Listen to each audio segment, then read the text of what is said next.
বিধানসভা ভোট এগিয়ে আসতেই রাজনৈতিক দলবদল শুরু।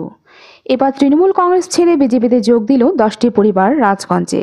রাজগঞ্জ ব্লকের বিন্নাগুড়ি গ্রাম পঞ্চায়েতের কামাতপাড়া গ্রামে বিজেপির এক যোগদান সভা অনুষ্ঠিত হয়। সেই যোগদান সভাতে এলাকার 10টি পরিবার তথা প্রায় 50 জন ভোটার তৃণমূল কংগ্রেস ছেড়ে বিজেপিতে যোগদান করল। যোগদানকারীদের হাতে দলীয় পতাকা তুলে দেন বিজেপি নেতৃত্ব। এই অনুষ্ঠানে উপস্থিত ছিলেন ধনঞ্জয় মল্লিক, অর্জুন মণ্ডল, প্রীতম ধর সহ অনেকে। এই বিষয়ে বিজেপি নেতৃত্বরা জানান, নমস্কার।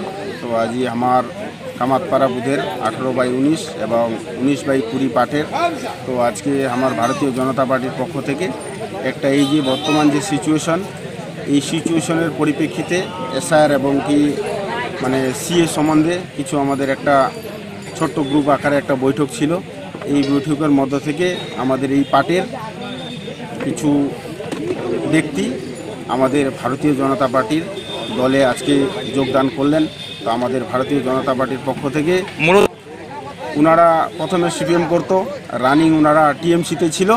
আজকের থেকে ওনারা আমাদের ভারতীয় জনতা পার্টির দলে ওনারা জয়যুক্ত হলেন। কতজন পরিবার? আজকে এখানে 9 জন পরিবার, 9টা ফ্যামিলির আজকে যোগদান হলো। তাতে করে কি দল আরো একটা শক্তিশালী হলো আপনাদের এই এলাকায়?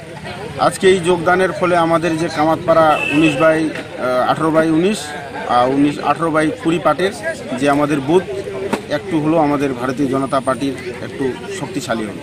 কে কে ছিলেন আজকে আপনারা এখানে উপস্থিত? আজকে এই যোগদানে আমাদের মাঝে উপস্থিত ছিলেন আমাদের রাজগঞ্জ উত্তর মণ্ডল 1-এর সভাপতি, আমাদের মাঝে উপস্থিত ছিলেন রাজগঞ্জ মণ্ডল 1-এর সহসভাপতি, আমি নিজে খুদ রাজগঞ্জ উত্তর মণ্ডলের আমি ভাইস জেনারেল সেক্রেটারি, এবং আমাদের এখানকার বিরোধী দলনেতা বিন্নাগুড়ি অঞ্চলের শুক্লা রায় এবং আমাদের মণ্ডলের নেতৃত্ববর্গরা উপস্থিত ছিলেন।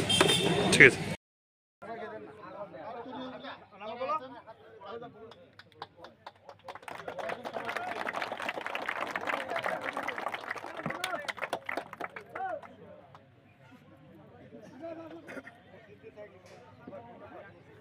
অর্জুন দা এদিকে মুখ করেন, অর্জুন দা রাজগঞ্জ বলে দিয়েছি। অর্জুন দা এদিকে মুখ করেন।